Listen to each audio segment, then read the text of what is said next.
and my bàbá mi kú ní prime ni mo nǹkan táwọn Yorùbá ń pè ní prime. You know, when I say someone was at his prime, he was ready to come back home, like come back home with a bang. He had the 2 sets of equipment bought already in warehouses.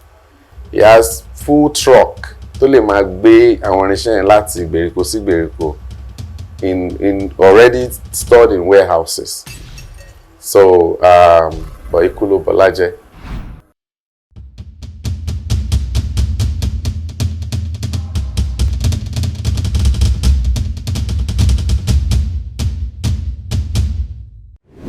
Orúkọ tèmi ni Adeyinka Quadri Amo Adeola Azan, tí gbogbo ìlú mọ̀ sí Yinka Rhythms, tí wọ́n tún mọ̀ sí Mr. Somebody. Èmi ni ọmọ second barrister Lagege, late Alhaji Chief Rashid Adio, second barrister tó wá di Mr. Somebody. I'm the new installed chief in the kingdom Ipokia, lábẹ́ aláṣẹ ọba wa Aláìlúwà Ọba Isa Adeni Ọláníyàn, Òṣìgín kìíní ìlú ń fẹ́mi lóyè onípòkíà ti Ìpòkíà tó fi mí jẹ chief bọ́bádára ti Ìpòkíà land ìyẹn ní ọ̀sẹ̀ tó kọjá yìí. Kékeré mi dùn, kékeré mi ládùn olóyin torí gbogbo nǹkan tí mo dà lénìí kékeré mi ni. Wọ́n bí mi ní ìlú Agége, to be specific, Agége, Tàbọ̀tàbọ̀n. Mo láǹfààní láti lọ sí iléèwé àkọ́bẹ̀rẹ̀ Providence Primary and Nursery School, ìyẹn ní Fágbà.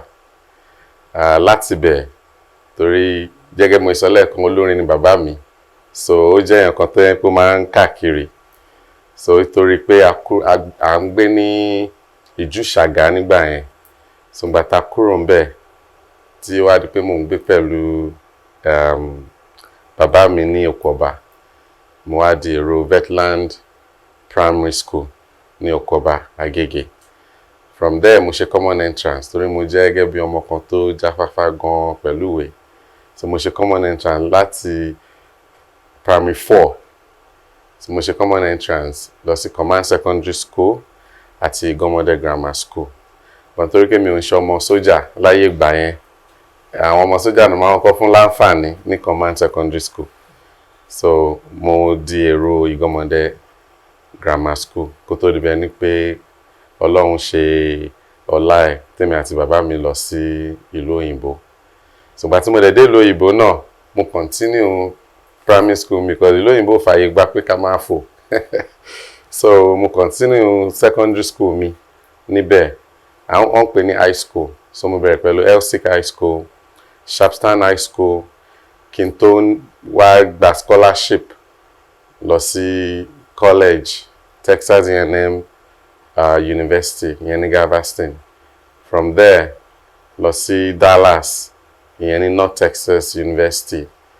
Then a wá parí gbogbo iléèwé sí California State Polytechnic ní California ní United States.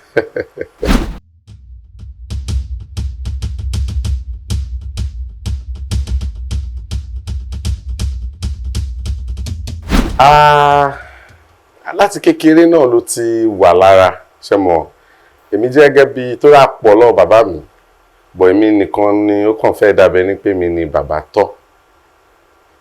So kò ń ṣe ọ̀rọ̀ tí mo fẹ́ dive nínú ẹ̀ because tí n bá ń sọ àdàbí àwáwí, àdàbí ṣé mọ̀, wọ́n máa ní ọ̀tọ̀ ní ìtàn, ọ̀tọ̀ ní àrọ́bá, but nínú àrọ́bá náà pẹ̀lú bẹ́ẹ̀ nǹkan táwa wà expose sí nípa kékeré wa, nínú àrọ́bá náà àwa yìí a tún wá jẹ́ nǹkan tó a tún fẹ́ tọpinpin lórí àrọ́bá. So nínú ọ̀nà títọpinpin wa, àwọn nǹkan míì wà taari tó jẹ́ pé bàbá lè sọ nípa ọ̀nà bínú, kó jẹ́ pé kó má nǹkan tó kọjú sí èèyàn kan, ẹ̀yìn ló kọjú sẹ́yìn kan. So ó jẹ́ ọ̀rọ̀ tẹ́ pé mi ò fẹ́ sọ kí èèyàn kan má quote mi tó ṣe hàn pé bá ṣe nílé ìyá náà nílé bàbá.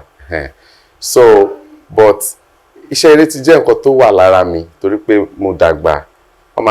Nickname tó máa ń pè mí gbà ọmọ báǹdì ni mí, báǹdì ló tọ́ mi. So ó ti wà lára mi torí mo kékeré ni mo ti rí pé bàbá mi ń ṣe, àjọ ń káàkiri ni. So mo kúndùn láti máa lùlù, láti máa fi nǹkan lu nǹkan. So ìyẹn gan ni ó pẹ̀lú nǹkan tó jẹ́ kí ó gbé èmi àti bàbá mi náà lọ sí òkè òkun. So ìgbà tí mo dé òkè òkun, kí n má fọ̀rọ̀ gùn, mo continue láti máa lùlù. Amẹ́ríkà dẹ̀ jẹ́ ìlú kan tó jẹ́ pé àwọn tó ń ṣiṣẹ́, àwọn instrumentalists, àwọn tó ń lùlù àbáwọn tó ń ṣe kíní wọn pọ̀. Torí tí n bá fẹ́ máa sọ àwọn ọdún tá à ń sọ yìí, àwọn ọdún tá à ń sọ yìí lẹ máa rí pé àwọn òṣèré wọ́n bá eléré lọ sí òkè òkun. Wọ́n ní wọ́n dúró àbí wọ́n sá lọ àbí so wọ́n pọ̀. So àǹfààní tèmi níbẹ̀ ni pé nígbà tí mi máa débẹ̀, àwọn churches, àwọn eléré tán bá wá, bóyá tán dá wá, ọ̀tá àwọn eléré wọn, àwọn òṣìṣẹ́ eléré wọn ti sá, èmi máa ń ní àǹfààní láti lọ bá wọn ṣeré. So pẹ̀lú ẹnu ìgbà tí bàbá mi wá rí, torí a ti wà nílùú tó yẹ pé bàbá mi ò lè sọ pé rárá ò gbọ́dọ̀ ṣe. Ó ti wá rí pé nǹkan tó jẹ́ gẹ́gẹ́ bí nǹkan tó wà lára ọmọ yìí ni. Gbàgbọ́ pé mò ń ṣe dáadáa pẹ̀lú iléèwé mi. So irú ọjọ́ Sundays màá lọ play fáwọn churches. Ọjọ́ Saturdays olórin tó bá wá tí wọn bẹ́ àbọ̀ eléré náà kó wá, màá lọ kún wọn, màá bá wọn play drums.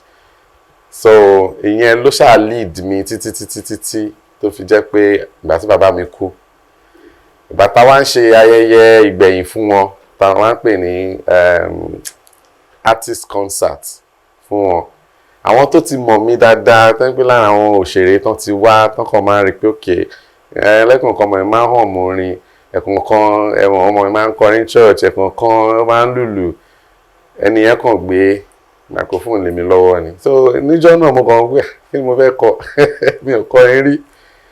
But gẹ́gẹ́ bí àwọn Yorùbá ṣe máa ń ní èèyàn lanu kó tó, orin awo bọ́ sí wọn lẹ́nu. So mo lanu kó tó, ohun bàbá mi ló bọ́ sí mi lẹ́nu. So mo bẹ̀rẹ̀ sí kọ gbogbo orin ẹ̀. Gbogbo ẹni tó wà nínú hall níjọ́ náà wọ́n sunkún ni. Torí mi gan mi ò mọ ẹ̀bùn tí Ọlọ́run ti tara bàbá mi fi sí mi lára. So ìjọ́ yẹn ni àwọn ọ̀rẹ́ wọn wá pè mí pé ìwọ ọmọ yìí, legacy bàbá ẹ̀ kò gbọ́dọ̀ wọ omi o. So ibi tí pé èèyàn ń dúró síwájú band, ibi tó ti bẹ̀rẹ̀ nìyẹn.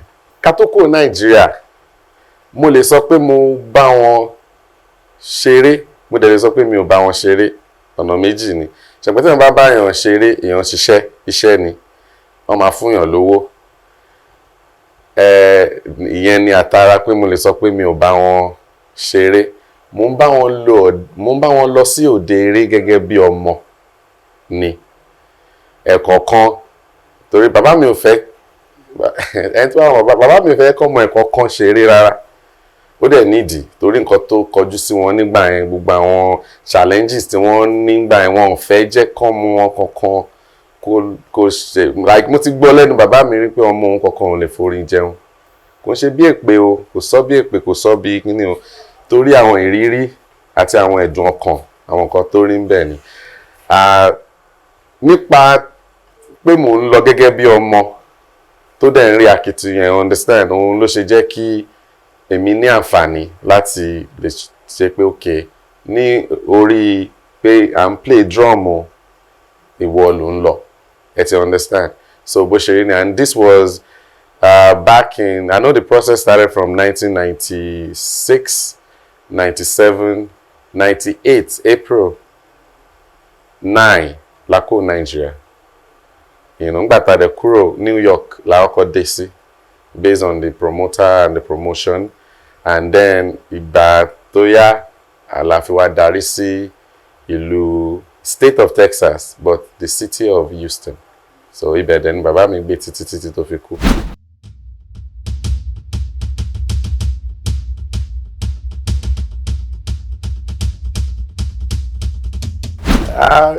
ìrìnàjò yẹn dùn ó dùn because it was a fresh experience fún bàbá tèmi fúnra rẹ̀.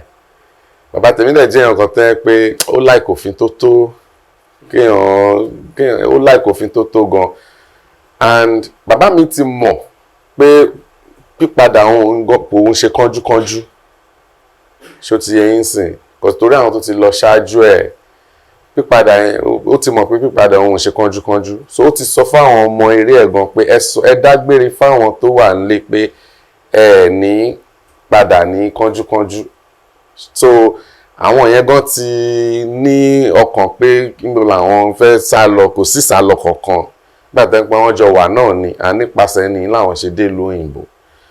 So ìrìnàjò yẹn dùn but oríṣi ìrírí ló dá ìrìnàjò yẹn légbodò.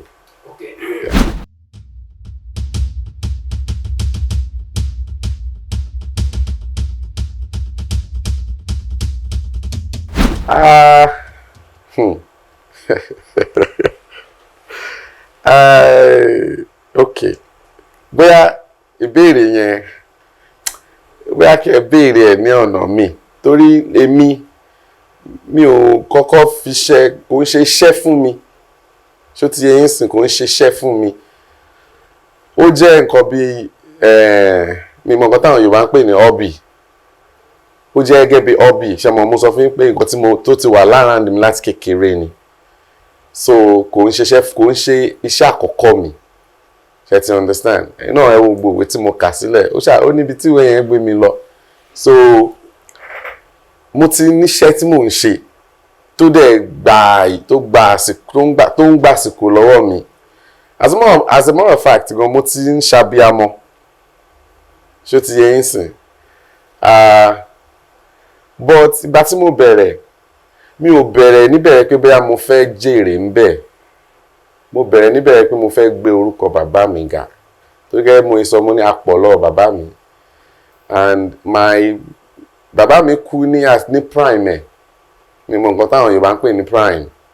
When I say someone was at his prime, he was ready to come back home with a bang. He had a 2 set of equipment bought already in warehouses. He has full truck tó lè máa gbé àwọn irinṣẹ́ yẹn láti ìgbèríko sí ìgbèríko in already stored in warehouses. So but ikú ló bọlájẹ́. So when I started by saying that I was leaving that prime láti bẹ̀rẹ̀. So it was more like an investment into it for me. So ìyẹn ni mi bá ní kí n ṣàlàyé olóòtú.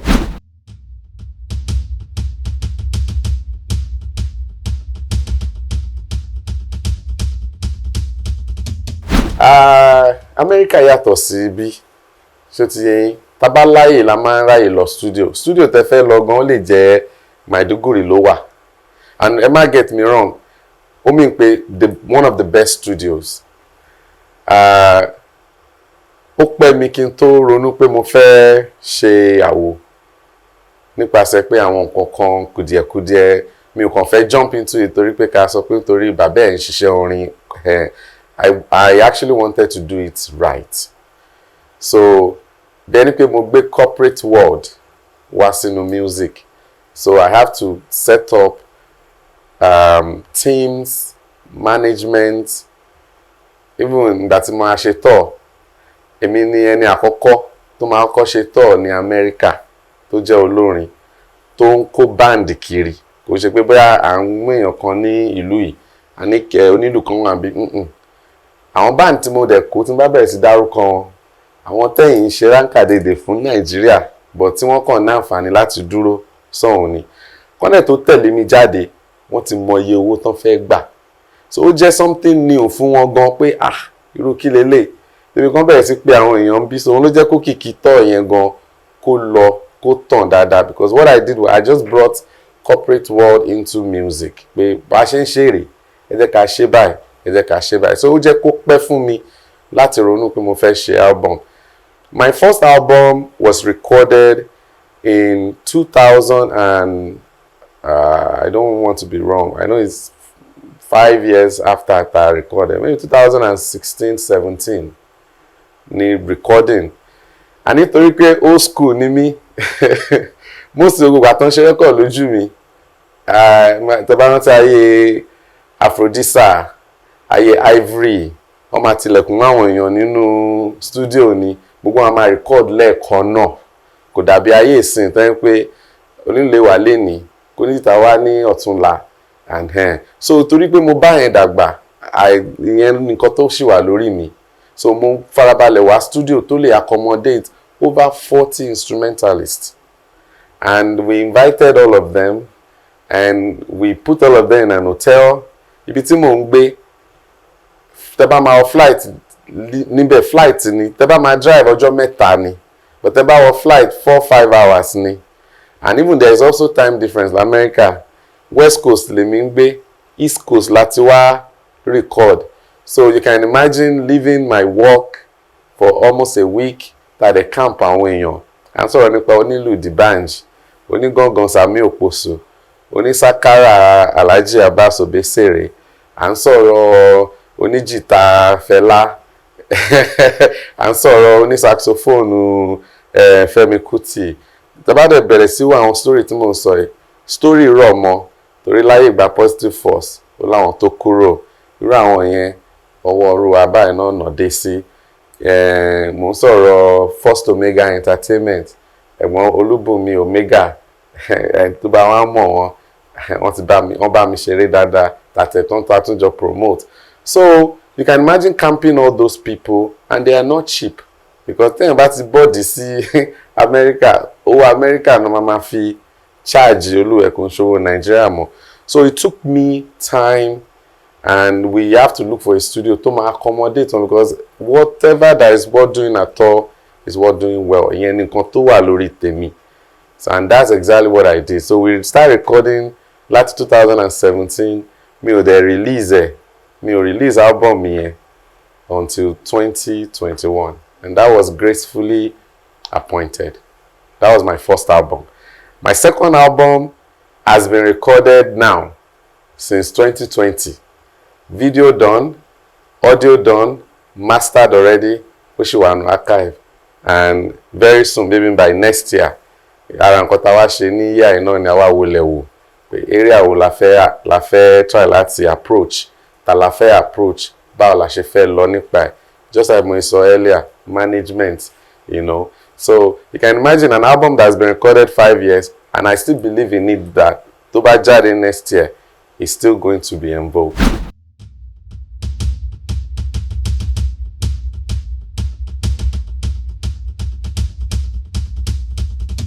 Àjọṣe wa dán mọ́rán dáadáa torí bí mo ṣe bá yín sọ̀rọ̀ sí èmi, I'm the present sitting Vice President of Women in Diaspora in America, tí ọ̀gá Alamu, Ambassador Akeem Alamu, tó jẹ́ gẹ́gẹ́ bí President lórí tèmi.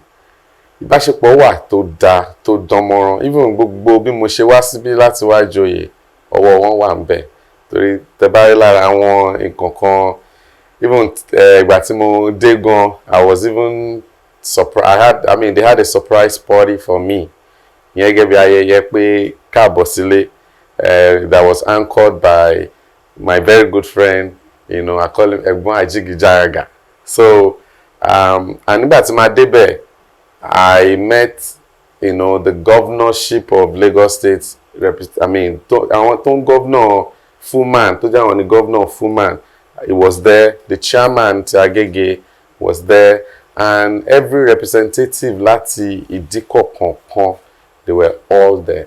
So àbáṣepọ̀ ó dán mọ́rán gan-an, and ibi tá dẹ̀ ń gbé dé right now, we have every good relationship even with the sitting president right now, Alhaji Kolotiti, and I'm happy about it.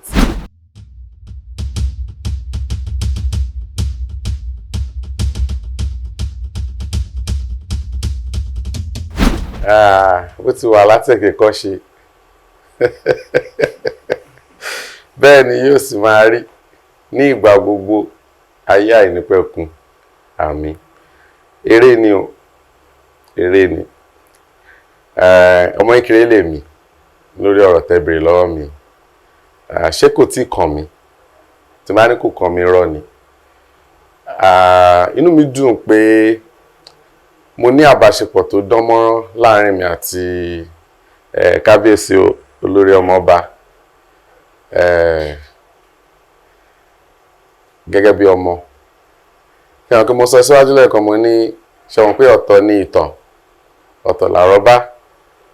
Ṣe wá rà wá àwa generation àwa tún wá àwa àmọ́ nǹkan tó ń pè ní ká tọpinpin pé ká má bàa ṣe ọ̀tún ká má bàa ṣe òsì ṣó ti yé yín. Ṣe rí most nǹkan tó sì ń ṣẹlẹ̀ ń sìn nǹkan tí àwọn tó jẹ́ àwọn bàbá wa lókè ẹ̀yin náà dárúkọ Alhaji Konta right now. At least tí n bá ní mi ò wọ́n irọ́ ni mò ń pa èmi kéré nígbà táwọn àti bàbá mi náà tọ́jọ́ máa ń ṣe. So ìgbà yẹn à ń rí ìrírí à ń gbọ́ ìtàn. Then níbi táwọn bá ti wá ni pé tí bàbá wa bá pè wá sínú yàrá tó ní nǹkan tó rí lẹ́ẹ̀kan nǹkan tí ìbáṣepọ̀ tó ń rí láàrin mi àtẹ́ni báyìí ni o má rò pé orí báyìí. But ibi tí tọpinpin náà ti wá wáyé ni pé kí ló dé tí bàbá tèmi náà sọ bẹ́ẹ̀ torí nǹkan tó kọjú sí lágbájá ẹ̀yìn ló kọ sí tàmẹ̀dù. So nǹkan tí máa sọ lórí ẹ̀ òun nìyẹn. But pé kò lè sógo tuntun ògo tuntun lè wà ògo tuntun gan tiẹ̀ ti wà ó kàn depend lórí bí ògo yẹn fúnra rẹ̀ ṣe ríra ṣó ti yẹ yín sìn bó ṣe rí nìyẹn. Kò sẹ́nìwẹ̀ tó máa determine ẹni tó jògo àbẹ̀ni tí ò jẹ́ ògo. Ẹ̀yin tẹ́ jẹ́ gẹ́gẹ́ bí olóòtú ń sìn ẹ̀wọ̀n pé mo sọ lẹ́ẹ̀kan mo ní material lásán làwà. Ṣe rí Nàìjíríà ìta bá ti bẹ̀rẹ̀ sí rí àwọn tó ń bá wa ṣòwò gẹ́gẹ́ bí pé àwọn gangan lolówó ṣó ti yẹ yín sìn kò ní sí jàǹbí kankan. Owó ìgbà míì ó máa ń fi sọ́tún ju òsì lọ. Owó kedere ẹni tó ń ṣòwò bó bá ṣe gbé ọ̀tún lè bínú pé kí ló dé tó ń ta òwò yìí báyìí ẹ ti understand. But tí òsì bá lè farabalẹ̀ tó bá béèrè lọ́wọ́ ọ̀tún ego integrity àti loyalty tó bá ti fi ṣe tó béèrè lọ́wọ́ ọ̀tún owó yìí tó ń bẹ́ẹ̀ ṣe yìí báwo náà ṣe gbé débí báyìí. Amẹ́ríkà ní kankan máa pa yín lẹ́rìn kan sìn a máa ń pè lórin kan láyé ìgbà kan a máa ń pè ní DMX. Nígbà tí DMX jáde understand bó ṣe ń rap ọmọ ọ̀tá ni mo sọ ní sọ pé nítorí bó ṣe kọjú sí Nàìjíríà but láàárín àwọn ẹgbẹ́ ó wà aggressive ṣó ti yẹ yín. Láàárín àwọn tó ń kọ jazz tó ń kọ blues irú orin ìranu owó ni bàbá yìí ń kọ yìí ẹ wá jẹ́ ń pa yín lẹ́rìn kan. Irú àwa nínú rédíò bá ṣe bá jí láàárọ̀ báyìí ya go make me lose my mind up in here up in there. Aṣímọ́tò rédíò mọ́tò ṣẹ́rí bí mo ti gbọ́ngbà mo jí ẹ̀ mọ̀ pé irú orin wo ni rédíò ń play tí mo jí báyìí ni mo jí bá báyìí. Ṣé mo ti lọ mo ti ṣe nǹkan míì mo ti wẹ̀ mo tún lọ nú rédíò mo tún ṣe rédíò. Ya go make me lose my mind up in here up in there.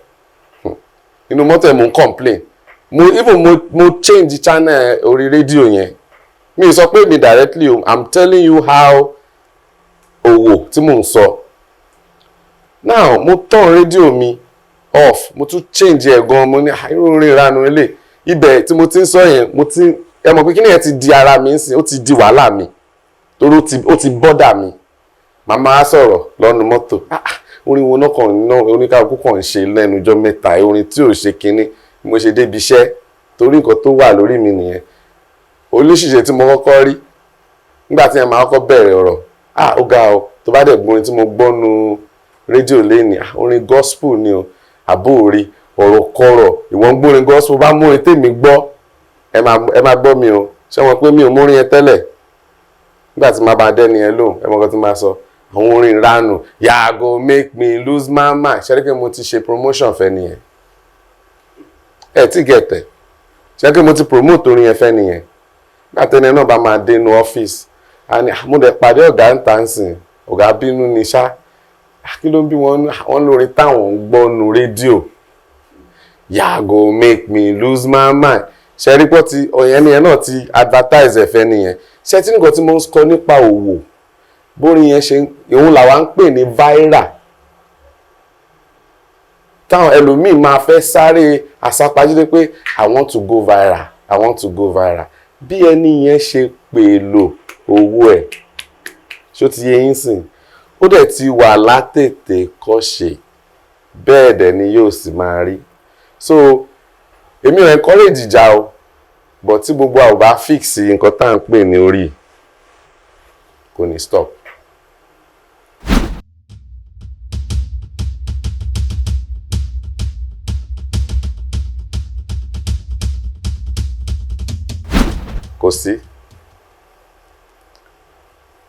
kò sí but Ọlọ́run ti fún mi láǹfààní láti pàdé àwọn ìtàn ń pè wọ́n lẹ́gbọ̀n tí mo dẹ̀ ti láǹfààní náà láti host wọn ṣé nínú ilé mi ni àbí ní òdèrè àbí tọ́lọ́run fún mi láǹfààní àna oore ọ̀fẹ́ mi ò sọ ní sọ oore ọ̀fẹ́ torí oore ọ̀fẹ́ lèmi rí gẹ́gẹ́ bí first track album mi oore ọ̀fẹ́ ni oore ọ̀fẹ́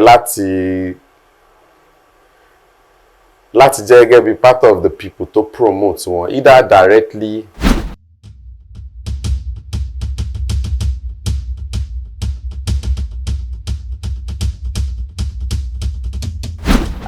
gẹ́gẹ́ bí ọmọkídé tèmi o mo dẹ̀ tún ní oore ọ̀fẹ́ náà láti meet Alhaji Sikiru Agbajelọlá mo lóore ọ̀fẹ́ láti not mọ̀ wọ́n gan mo play fún wọn mo play fún wọn so most of the things tí mo rí láàrin àwọn méjèèjì ìfẹ́ tó dán mọ́rán wà láàrin wọn even gbà míì most àwọn tálájí àgbà bá pàdé popsi mi gan ó máa ọmọ làwọn jẹ́ fún wọn Rashidi ẹ̀wọ̀n àmì gbogbo àwọn ọ̀gá táwọn tó yẹ kí tó bá gba máì gan tó bá ń kì wọ́n máa kì wọ́n wọ́n á tún máa wọ́n á máa súre fún wọn nínú àwọn ọ̀rọ̀ kéwú gan tó máa ké bí ẹni pé kéèyàn máa sọ pé bí n bá ṣe fẹ́ rí kó fún ẹni kó rí fún mi yes àbáṣepọ̀ tó wà láàrin méjèèjì dánmọ́rán gan but tó bá jẹ́ nǹkan míì tèmi ò mọ̀ gẹ́gẹ́ bí ọmọdé tèmi ò mi ò mọ̀ but ikọ́ tó kọjú sí mi tí mo rí dáadáa àbáṣepọ̀ tó dán even gbọ̀ngbà tí wọ́n wà l'Amẹ́ríkà tí Alhaji pé 60 ìyẹn tí Alhaji àgbà pé 60 he actually on request pé popsi mi nìkan wá kọrin fáwọn ní Chicago láyé ọjọ́ náà and that's exactly what happened.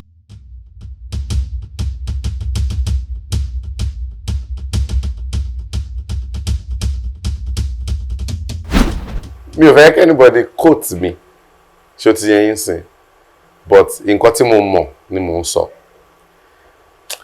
Alhaji Kollington láìka dà bàbá mi débi pé mi ò wá mẹ́tọ́ kọ́ gba ọ́fíìsì ẹgbẹ́ ara wọn ọ́fíìsì àwọn méjèèjì is the walking distance popsi tèmi wà ní iwájú total like access to total filling station Alhaji Kollington wà very close to ibi Anglican church tẹ máa gbà lọ sí garage tẹ máa gbà lọ sọ́nà Ìjúṣàgà popsi mi jẹ́ ẹnìkan tó like òfin tó gan like he's just that kind of man that he's very very mi ò mọ̀ mo fẹ́ sọ popsi máa ń change colour office wọn like tí n bá exaggerate maybe every six months tẹ bá máa wá ní 6 months nǹkan mi lè máa bá ń wájú bẹ́ẹ̀. Again tẹ́ bá lọ sí ọ́fíìsì Alhaji Kollington náà the same thing tí wọ́n sì ń bá choose cream Alhaji máa ṣe blue and kò sí ọjọ́ náà tí wọ́n sì ń bá wá sí ọ́fíìsì nígbà tá a kéré tó bá gbọ́ pé Alhaji wà ní ọ́fíìsì wọ́n máa rìn lọ síbẹ̀ àwọn méjì tún jọ máa rìn padà wá sí ọ́fíìsì wọn ìyẹn lèmi mọ̀ ṣó ti yẹn ń sìn and then mo mọ̀ pọ́n wà lára àwọn tí wọ́n tiraka láyé gbà yẹn pé gbogbo wàhálà tó wà láàrin wọn gbà yẹn pé kí wọ́n jọ parí ẹ̀ àbáṣepọ̀ tó wà láàrin wọn ó dánmọ́rán.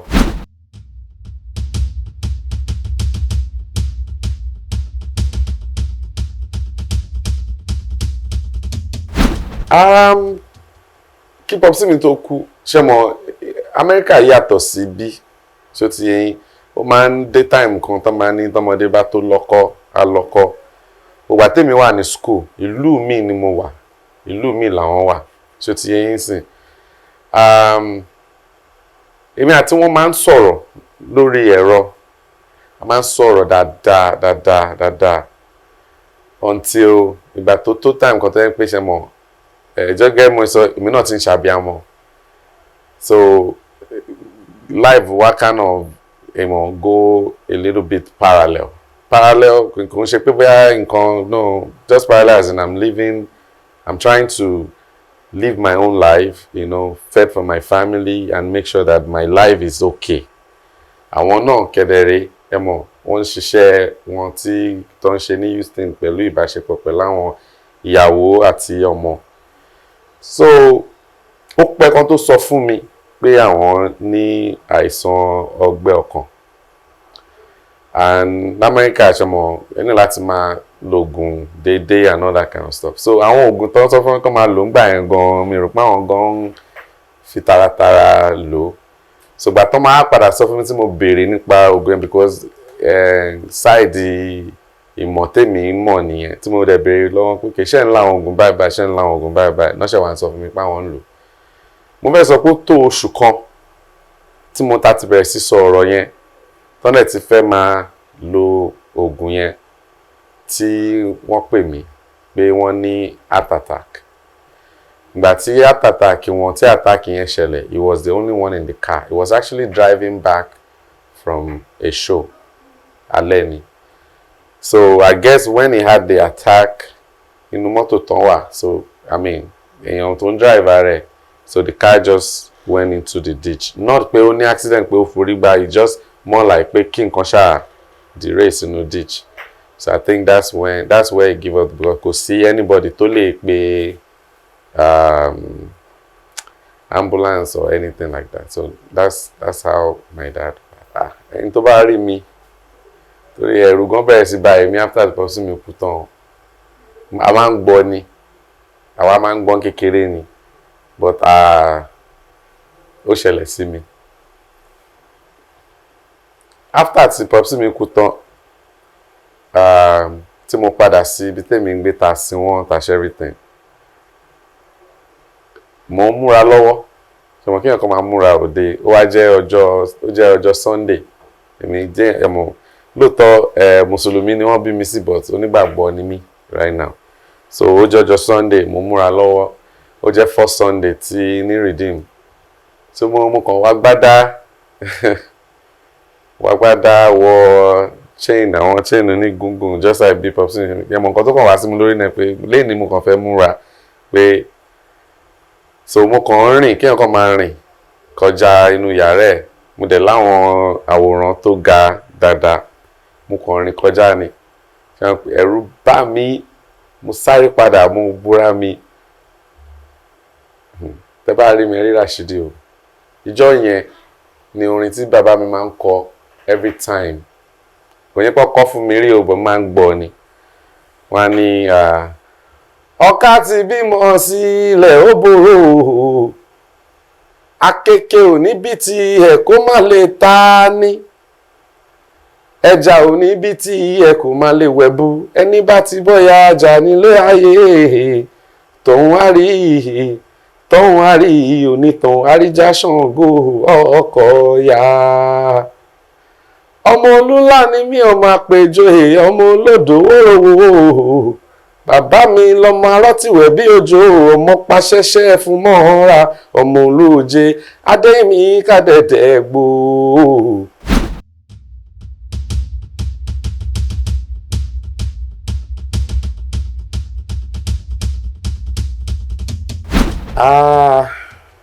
Olóòtú ẹ má bínú ṣe rí eré àyẹ̀mí ò ní dive sínú ẹ̀ much torí pé kí ni gẹ́gẹ́ bí mo sọ lẹ́ẹ̀kan mo jẹ́ ọmọ kan tẹ́ ń pé lóòótọ́ sọ pé awuyewuye èmi ò gba awuyewuye kankan nǹkan tó dẹ̀ ṣe ń sọ tí mo sọ pé mi ò gba oyè kankan ni pé ṣé wíwà ń bí tí mo wà lénìí nǹkan tí ẹni oníròyìn tí wọ́n fi rí nǹkan kan òdì àbí nǹkan kan kọ́lọ́fín kọ nípa bàbá mi òun lèmi tí mo jókòó yìí mo ṣiṣẹ́ débẹ̀ náà dẹ̀ ni ṣe pé gbogbo ala ní la ní story gbogbo ala dẹ̀ mọ nǹkan tí ṣe mọ̀ máa sọ story tèmi ṣe rí story tèmi kẹ̀dẹ̀rẹ́ ó lè jẹ́ gẹ́gẹ́ bí irọ́ fẹ́lòmíì ẹni yẹn náà wá a fẹ́ debunk ẹ̀ bó ṣe nǹkan tí story yẹn sì máa ṣì jẹ́ kó jẹ́ story mi ni pé tí n bá sọ jáde síbi tí n bá sọ jáde ń sìn kò sí nǹkan tí anybody fẹ́ debunk but èmi mọ òótọ́ ọ̀rọ̀ mi ẹni yẹn náà mọ òótọ́ ọ̀rọ̀ tiẹ̀ so nǹkan tí mo kàn mọ̀ tí mo lè sọ nígbà yẹn tó mú decision pé bóyá kí n sin bàbá mi sí ìlú Amẹ́ríkà ni pé ẹ má gbàgbé pé mùsùlùmí ni bàbá mi tí n bá gbé òkú ẹ̀ sínú yìnyín kí n máa ní wọn mò ń dódà wọn kan tán fẹ́ wá gbé wọn ọ̀ tán fẹ́ wá gbà wọn and láti gbókùú wálé l'Amẹ́ríkà wá sí Nàìjíríà kò ń ṣe owó kékeré o ṣó ti yẹn kò ń ṣe owó kékeré so ìwọ̀nba orí ọ̀fẹ́ tọ́lọ́run fún mi ń gbà yẹn àti nípa àṣẹ tí mo gbà lẹ́nu àwọn tó jẹ́ gábẹ́ àwọn olórí ẹbí ṣó ti yẹ yín sí òun ni decision tí mo make so kò ń ṣe pé mo make decision yẹn ní ara mi nìkan torí ìfẹ̀kùn tẹ́lẹ̀ gbà tí bàbá mi gan wà láyé ẹ̀yin náà sọ ń sẹ́ ní after tó kú tán lẹ́sẹ̀ mọ́ àwọn ọmọ kọ̀ọ̀kan right so nǹkan tó tọ́ sí ọmọ kọ̀ọ̀kan àṣe but òkú ṣó ti yẹ yín sìn a ní láti jẹ́ kó kú sùn kó sùn re òun ni decision tí mo make.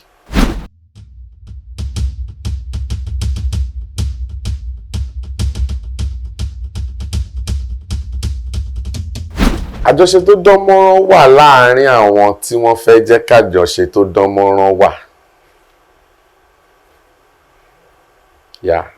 ṣó ti yẹ yín sìn sà àjọṣe tó dánmọ́rán ṣàpégbà fún múrí nígbà fún gbàdà ṣàbọ̀ àjọṣe tó dánmọ́rán right now ẹ̀kọ́ mo sọ lẹ́ẹ̀kan pé mo ṣiṣẹ́ débẹ̀ ni tí ẹ̀yin oníwèé ìròyìn tẹ́ ẹ̀ lè fi kọ nǹkan kan nípa bàbá mi so àjọṣe tó dánmọ́rán wà láàárín àwa tí a fẹ́ jẹ́ kí àjọṣe tó dánmọ́rán wà and we're very fine we're very okay everybody is doing well you know and everybody is blessed in their area so nǹkan tó kàn jẹ́ kí at least èmi wà ní limelight right now is because I continue the legacy of my dad ṣé gbogbo àwọn ọmọ bàbá mi pátápátá náà mú ẹ̀yà nǹkan kan nípa bàbá mi àwa láìtàláì and ó bá fún mi gan ìyẹn gan jẹ́ kí n tún respect bàbá mi mọ́ èmi mú wọn rin mo fojú jọ ẹlòmíì mú nǹkan míì tẹ́ pé tó bá ṣàlàyé fún a sọ fún mi pé nǹkan báyìí èmi gan lè testify pé nǹkan báyìí ni bàbá mi ń ṣe ẹlòmíì tó yẹ pé ká máa sin ẹranko ṣe mọ̀ àwọn ẹran tẹ́ẹ̀tì ẹ̀ rò pé èèyàn lè sìn nínú ilé ẹ̀ ọmọ tó ń ṣe ń sìn wà ẹlòmíì tó yẹ pé kákan máa kọ́lé ẹran kákan máa lọ sí ibùdókọ̀ ká máa kọ́lé kiri ó wà ẹlòmíì tó yẹ pé ká máa ṣe káràkátà bàbá mi nìyẹn so ìgbà tó wà láyé kò ń ṣiṣẹ́ orin nìkan ni ó ń ṣe káràkátà náà ó wà so alhamdulilayi mo dúpẹ́ lọ́dọ̀ Ọlọ́run. Yeah.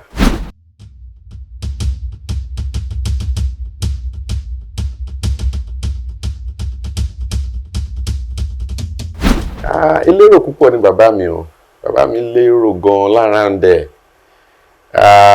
Lára nǹkan tí mo mọ̀ nígbà tó bá wà kékeré, bàbá mi lọ́rẹ̀ẹ́, ó dẹ̀ máa bàbá mi jẹ́ nǹkan tó wà inquisitive gan.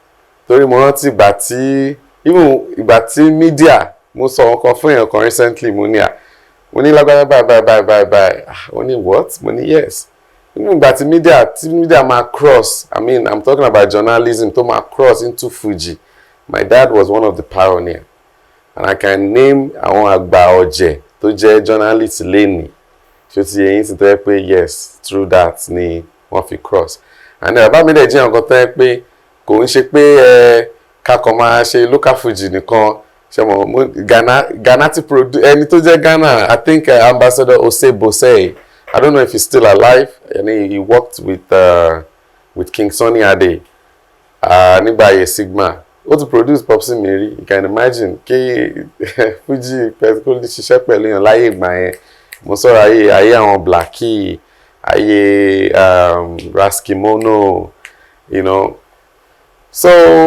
inspiration Popsi mi yẹ̀yẹ́ Popsi mi like yẹ̀yẹ́ gan ẹ lè yọ wà nínú living room mi sí kókàn ní àmì àṣekà àmì àyọ something àwọn èdè Faransé mọ́ Yorùbá the next thing orin máa jáde you know and then Popsi mi dẹ̀ tún wá believe lórí writers I know it might sound crazy now fáwọn irú àwa ọmọ òde ìsìn àti àwọn Gen Z pé wow so someone in the Fuji realm believe nínú pé you know writing funny enough kí tó wọnú bíbá ẹ introduce èèyàn kan sí mi níta ẹni ọmọ olóògbé Alhaji Ajia Limot ọmọ olóògbé Ọmọwúrà yes lára àwọn ọmọ ẹ̀nà Alhaji láyé ìgbà yẹn ó ń write fún Popsi tèmi tó dẹ̀ pé kò ń ṣe pé ó ń mú credit ẹ̀ pé bákan ni because orí ẹ̀ lọ sọ́nà púpọ̀ ẹ ti understand so elérò ni Popsi mi normally feed on good people around him joy around him and that's how he composes his song and I believe ọ̀rọ̀ tẹ̀sán ẹni kí ni mo fi miss wọn jù and kí ni mo fi ní relationship pẹ̀lú wọn that's the same thing with me elérò ni mi I have very good relationship with people and téèyàn kan bá fún mi idea I will take that idea and I will turn it around and I will make it you know a song.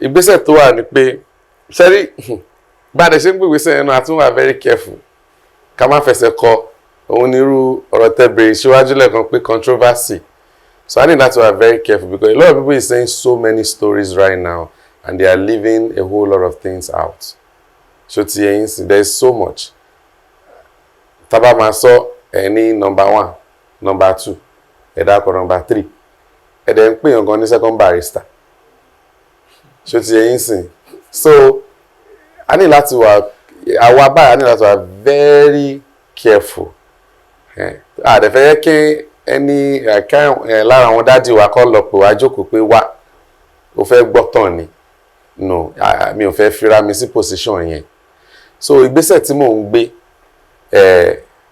ìgbésẹ̀ pé à ń gbé corporate world náà wá sínú ibi tá a wà ní ṣe rí ibi ó ní ìlú tí ò sófin kò lè sí ẹ̀ṣẹ̀ ẹ̀yin náà sọ ẹ lórúkọ ní Popsi mi orúkọ tèmi dẹ̀ mọ̀ pé Popsi mi kò lè parẹ́ láéláé torí tẹ́ bá máa sọ ìtàn Sigma Disc pé the first Fuji artist ní Sigma Disc under the chairmanship of you know King Sunny Ade is Rasheed Adio second barrister tẹ́ bá máa sọ pé báwo ni second barrister ṣe wá di Mr. Somebody it was the gathering of someone like Daddy Shoki you understand Bola Abimbola Timi Oshukoya King Sunny Ade you know it was that gathering and when they were about to sign him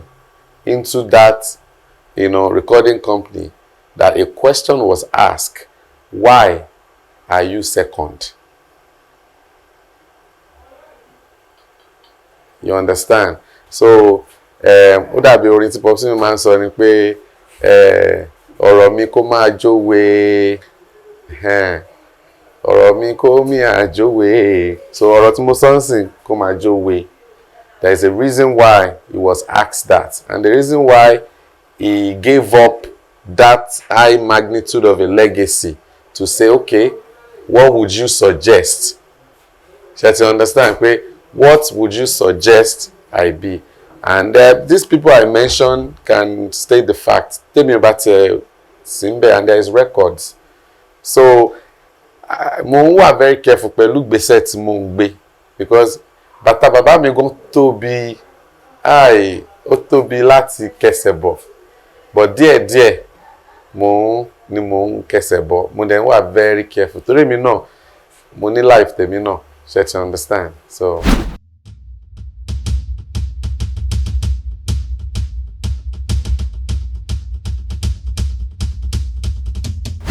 but show how matter ni. Well, just as we sociable. Ìkọ̀kọ̀ náà ni gbogbo wa. Ọmọ Nàìjíríà ni mo fẹ́, kò ṣe ọmọ Igbo. Ọmọ Nàìjíríà ni mo fẹ́, kò ṣe ọmọ Igbo. Ṣé rí ibi tí ìfẹ́ bá ti wà, ó wà ní Bíbélì náà.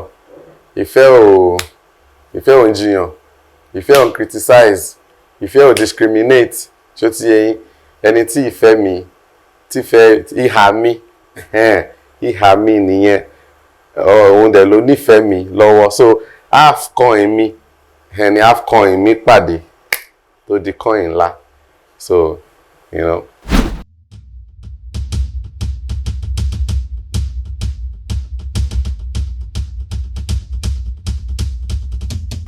Ọmọ mi gbédè Yorùbá ẹ̀kọ́ tí mo ti láwọn tó dàgbà. Ẹ má jẹ́ kí fine face yìí kó fún yín.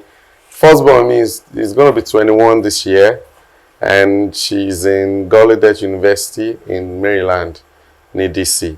Secondborn mi ṣe bẹ̀rẹ̀ college ní University of Nevada ní Las Vegas. Thirdborn mi ìyẹn wà ní I'm up in 10th grade, so that's two more years kó fi parí high school, and then mi àti àwọn mi dẹ̀ tún bẹ̀rẹ̀ láti bẹ̀rẹ̀, so a ní King Israel. I'm a cultured man. I'm a well-cultured man. I think because inú mi dùn, mo sọ pé kékeré mi dùn gan, ó dùn gan torí gbogbo nǹkan tí mo dà lénìí tí mo dẹ̀ ṣì máa dà kékeré mi ni. So lórí yẹn mi ò ní problem lórí àwọn ọmọ mi, ọmọ bàbá wọn, ọmọ bàbá wọn, wọ́n mọ̀ àṣà, wọ́n mọ̀ ìṣe.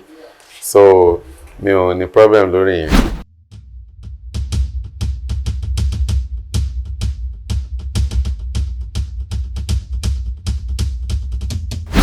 Well, ṣe bí Nigeria náà mo wà yìí. Nigeria mo wà yìí. Mo sọ lẹ́ẹ̀kan mo ní à ń gbé ìgbésẹ̀. Ara ìgbésẹ̀ tá à ń gbé náà ni irú aláìlúwà rí lára tí wọ́n fi ní òkè, tí wọ́n fi wò pé ìlú ń fẹ́ wa ní inú oyè tí ìlú fẹ́ àwọn. So Nigeria it's always home. Nigeria has always been home. Ibi tí foundation ti bẹ̀rẹ̀ nìyẹn. Ṣé dẹ̀ mọ̀ pé kọ́lékọ́lé tó bá máa kọ́lé, ibi tí foundation bá ti bẹ̀rẹ̀ náà ti máa tó block. So lọ́wọ́ yẹn bá mi wò pé mo ti bẹ̀rẹ̀ sí gbé block yẹn, mo ti gbé dé window size, díẹ̀díẹ̀ a ṣe decking. Ilé alájà tó bá wá wò wá tá fẹ́ gbé dé, a gbé dé bẹ̀ fún àwọn èèyàn láti rí.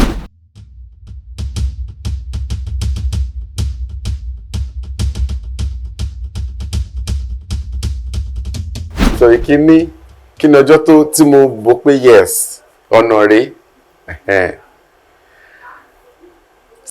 Màá sọ pé ọjọ́ tó dùn mọ́ mi nú jù, màá ní ìjọ́ tí mo pàdé olórí ọmọọba, King Alhaji Wasiu Ayinde Marshal, dáàdì mi kábíyèsí o, tí mo pàdé wọn ní Chicago. A lọ ṣe rìhásà tọ́ abala kejì tí máa ń ṣe lọ́dọọdún. A pè yẹn ní Are You Done? A ṣẹ̀ṣẹ̀ Gbazgbo store. So a ń pè yẹn ní Are You Done? So èèyàn kan wá sọ fún mi pé Alhaji ń play ní Chicago.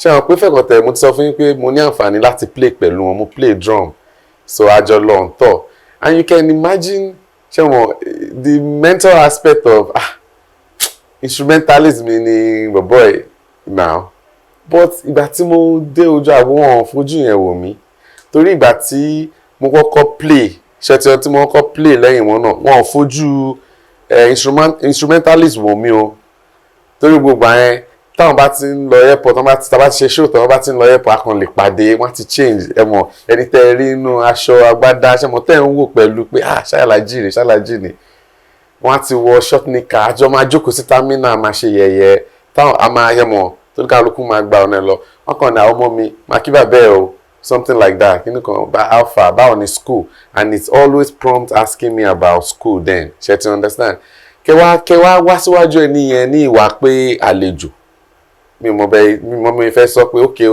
alájí ń ṣeré ń bì kan ẹ̀jẹ̀ nǹkan kí n lọ pé ẹ̀mọ̀ káyà so èmi àti gbogbo àwọn boys àjọ lọ mi àtàwọn band nígbà yẹn we went there báyìí débẹ̀ báyìí alájí pa ìlú ní ṣá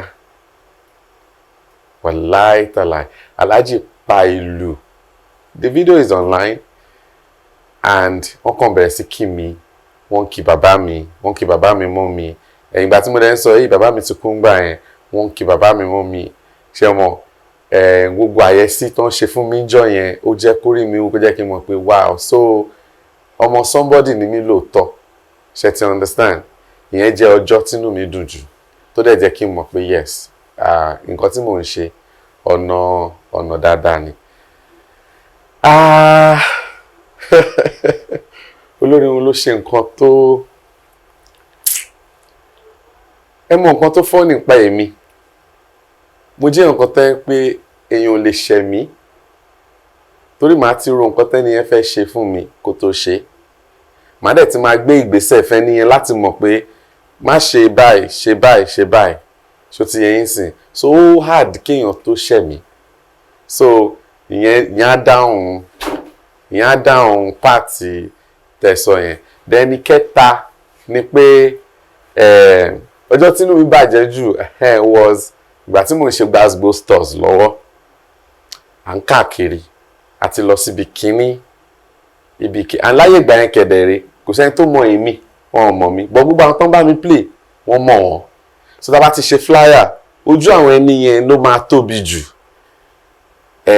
irú ẹ̀gbọ́n omega ẹ̀gbọ́n Bùnmi omega kò sẹ́ni tí ò mọ Bùnmi omega ẹ sọ Fuji album náà tí ó ti pé Bùnmi omega ló play sí ojú wọn ló máa tóbi jù then Isaiah Arijo tó ń play fún Atóríṣe gángan ojú ẹ̀ ló máa tóbi jù Túnjí Sakara bá mi sọ tó ń play fún Besere Alhaji Abbas Besere ojú wọn ló máa tóbi jù wọ́n wá fi èmi síbẹ̀ lóòótọ́ orúkọ tó dẹ̀ wà lórí ẹ̀ tó jẹ́ company tó ń gbé wa káàkiri orúkọ mi náà ni o orúkọ company tó yẹ pé mi mò ń sanwó fún tó yẹ pé òun ló ń sponsor the whole program so táwọn yẹn bá ti ń béèrè lọ́wọ́ wọn ta ni bọ̀bọ̀ tẹ̀ ń play fún yẹn àwọn náà kọ́ wa máa explain ẹ̀ tí mo jẹ́ so nígbà yẹn ayé ìgbà yẹn tá bá ti pe promoter máa ní ta ni torí ayé ìgbà yẹn ní Amẹ́ríkà àwọn tó ń wájú ńgbà yẹn tán dẹ̀ ń make rave ńgbà yẹn ó ní ambassador Yinka Ayefẹ́lẹ́ honorable Atóríṣe àti Alhaji Pasuma àti Alhaji Wasiu tí a bá ti ṣe flyer bá lè ṣe flyer báyìí flyer máa lẹ́gbẹ̀ẹ́ wọn wọ́n ní wọ́n ń bọ̀ níbi táwa náà ti ń play yẹn ṣùgbọ́n àwọn dẹ̀ ní promoter tó ń gbà wọn káàkiri but àwa làwa ń gbéra wa kiri bàbá táwa dé a ṣe play tán New York so I drive lọ sí New Jersey because it's drivable bàtà débẹ̀ mind you àwa la máa ń ṣe flyer fún ara wa o àwa la máa send ẹ̀ sí àwọn promoter in-house promoter tá bá ti send ẹ̀ sí wọn làwọn ṣẹ̀pẹ̀ndẹ̀ máa fi promote eré wa ǹjẹ́ mo kọjọ́ tá a débẹ̀ tá a fẹ́ bẹ̀rẹ̀ tá la fẹ́ wá ṣe sound check ni promoter ṣe ń já mail understand ṣá mail tá a send pé ẹ fi bára polówó iwájú wa ń bẹ̀ ṣé ní show yín ni alẹ́ èní ni a play New York ní àná à ń pè yín lórí aago lágbájá bá mi wo bẹ̀yẹn dà pé bẹ̀yẹn ní kíní UPS tán owó wa la tún fi ṣe o náà wá já níwájú wa. Kíní yẹn bà mí lọ́kàn jẹ́ gan pé ǹjẹ́ mi ní máa ṣiṣẹ́ oògùn mi tí mò ń ṣe báyìí kí n yá di iṣẹ́ tí mo mọ̀ pé mo fi ń jẹun ṣe. But nǹkan tó kàn tọ́lọ́ nǹkan fi wá gbogbo yan ni pé tó níbẹ̀ gangan. And I will mention her name, Alaja Olori Ajibulu, the sitting queen of Ọba Onígbẹ̀dú of Ìgbẹ̀dú land. Very wonderful woman. Ọjọ́ yẹn náà dé láti Nàìjíríà. Wọ́n wá gbé aago. Wọ́n ní Ifá ní àwọn arábí ìgbé wá fáwọn. Ó mọ iye táwọn fi ń pe léré. Táwọn èèyàn wá wọ́n tún send ẹni flyer ṣe. Wọ́n ṣáà scold manager àwọn ganjọ́ yẹn. Wọ́n bá wí gan. Orí aago ẹni tó ṣẹ̀ dé tó ṣẹ̀ kó rẹ̀ ló bá bẹ̀rẹ̀ sí pé àtọ̀rẹ́ the woman was able to actually fill that place up that night. Àwa ṣe eré. Ọjọ́ yẹn gan ni mo meet this worldwide promoter. Mo gbàgbé orúkọ wọn. Mo gbàgbé orúkọ wọn, but ọjọ́ yẹn ni mo meet wọn, and I met so many people that night. So we're going to follow.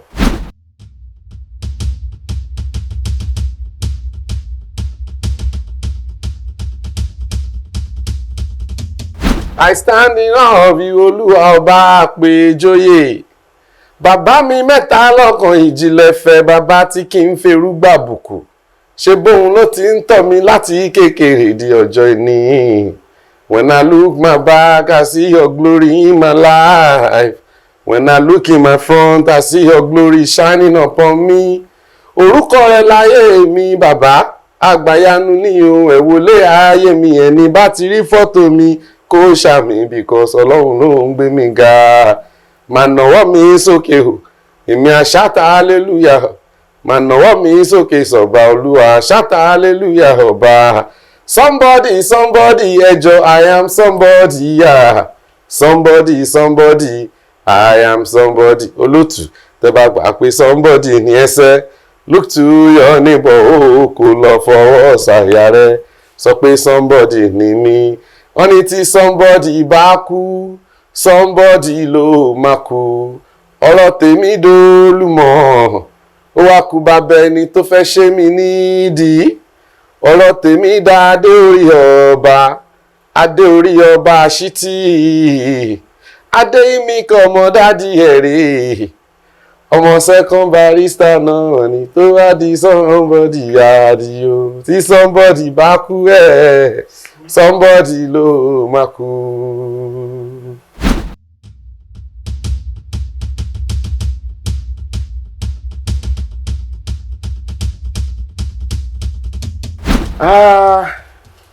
Connection me, direct. I have people in place. Yeah, ó ṣáà níbẹ̀ náà ṣe bẹ́ṣe rí mi. Mo ní team in place everywhere ní Nigeria. Don't push based on. Even mo fẹ́ lè sọ pé èmi gan ni mo ń slow wọn down. Nítorí pé iṣẹ́ mi gangan tó jẹ́ iṣẹ́ òòjọ́ mi. Ẹ̀yin náà mọ̀ pé iṣẹ́ orin, iṣẹ́ tó jowú ni. Èèyàn lè ṣiṣẹ́ mi pẹ̀lú ẹ̀. Even lára wa nǹkan gan tó ń ṣiṣẹ́ ìgan tó ní family tó jẹ́ pé wọ́n ní dedicated family. Èmi mọ̀ bó ṣe ń ṣe o. So mo ṣe ń try láti lè juggle everything together. Mi mọ̀ bó ṣe ń ṣe because I love my family a lot and I always want to be. Tẹ́ bá ti mọ̀ pa mi dáadáa, mo wà live àwọn ọmọ mi like 24/7. You understand? So but mo ní team in place tẹ́ pé wọ́n ń ṣe iṣẹ́ takuntakun láti lè connect. And yàtọ̀ sí yẹn náà, tẹ́ bá Google orúkọ mi Yinka Redeems or tẹ́ bá lọ sórí Instagram Yinka Redeems, TikTok, I'm all over the places. But nípa materials, definitely láìpẹ́ láì jìnnà, nípa ìpèsè nǹkan táwọn team mi ti put in place, ẹ máa bẹ̀rẹ̀ sí rí nǹkan tuntun láìpẹ́. Ẹ ṣé gan.